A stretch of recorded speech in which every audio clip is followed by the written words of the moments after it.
Assalamualaikum warahmatullahi wabarakatuh. First of all, good day to Madam Soibah. So my name is Arissa Elfeera binti LAYALI. Okay, so for my industrial training, I was placed at Clinic Esna, which is a private primary healthcare clinic located in Batu Pahat, Johor, and it started operating on 1 February 2023. The clinic operates daily from 7:30 a.m. to until 10:30 p.m. So it's quite busy, especially during peak hours. Currently, there are five resident medical officers, and they are also supported by locum doctors from government hospitals and clinic kesihatan, which helps a lot with patient flow.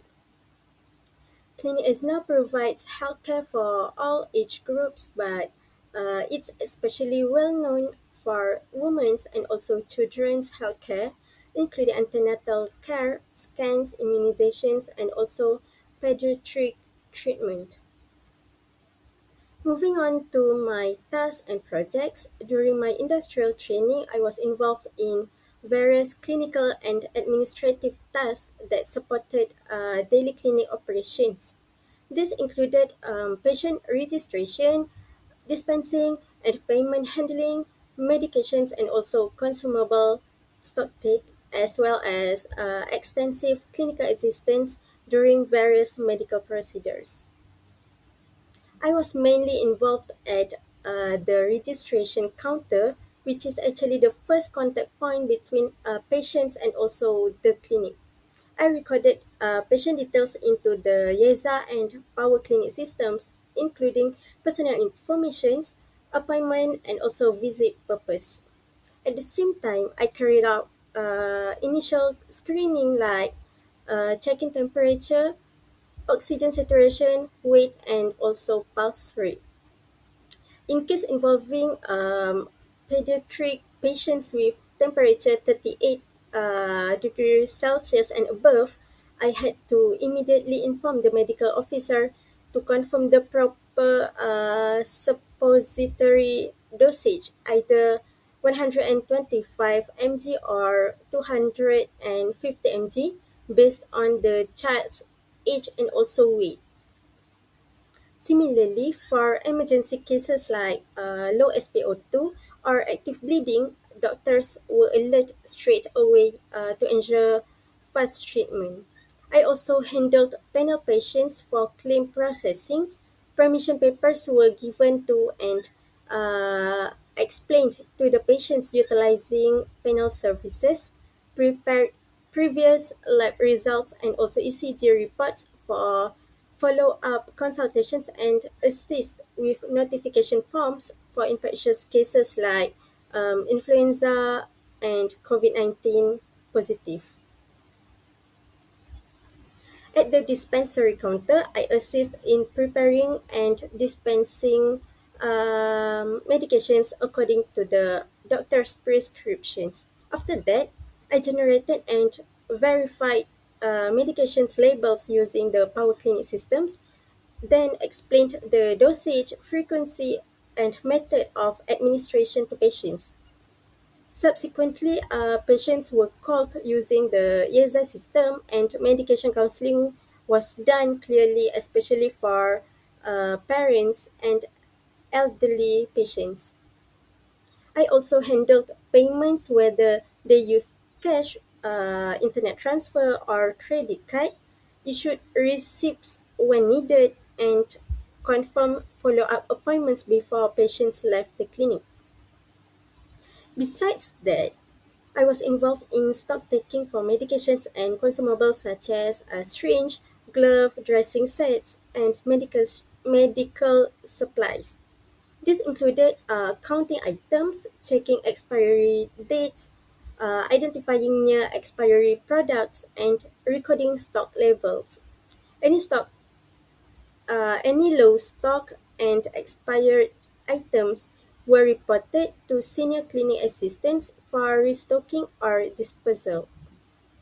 Supplies were organized based on the category and frequency of use to improve efficiency during busy clinic hours. Moving on to clinical assistance, I first assist with various wound dressings, In particular, I handled various wound types, including abdominal, leg, foot axillary, ear, head, finger wounds, and even MRSA infected wounds. Strict infection controls was practiced using proper PPE, sterile techniques, and correct clinical waste disposal to prevent cross-contamination. In addition to wound dressing, I assist during incision and drainage, which is I&D procedures for abscess by preparing sterile instruments and supporting patients. I also support vacuum-assisted wound therapy, including device preparation, application monitoring wound drainage, and ensuring patient comfort. I support doctors during suturing, suture removal, infant circumcisions, ear piercing, and tongue tie release. My role included preparing sterile instruments, assisting patient positioning, especially for infants, and maintaining a sterile environment throughout procedures. Moving forward, I was involved in antenatal and gynecological services. I assist in pregnancy scans, growth scans, and detailed scans, ensuring correct patient's positioning and preparation. I also support gynecological procedures such as high vaginal swab, which is HVS, and pap smear, including preparation and also patient reassurance. Following that, I assisted in diagnostic procedures like ECG, health screening, H screening, and also blood sample preparation. I also help operate the FBC machine and support tests such as dengue, HbA1c, drug screening, urine pregnancy test, urine film, and urine collection according to the standard protocols. Lastly, under clinical assistance, I support therapeutic and medication-related procedures. I assist with nebulization therapy using Ventolin and Pulmicort for both adult and pediatric patients. I support infant suction therapy to clear their airways safely. I also prepared injections such as Shincort, Varin, Munjaro, and assisted with influenza, COVID-19, pneumococcal, and meningococcal vaccinations. Besides that, I supported IV drip preparation and monitoring under medical supervision. As a result of this industrial training, my hands-on clinical skills in a real primary healthcare setting improved significantly. It strengthened my awareness of infection control and patient safety, especially in high-risk cases. My communication skills improved through constant interaction with patients, parents, and also healthcare staff. I became more confident assisting medical officers and managing clinical tasks responsibly. I also gained a better understanding of clinical workflow, teamwork, time management, and also healthcare operations.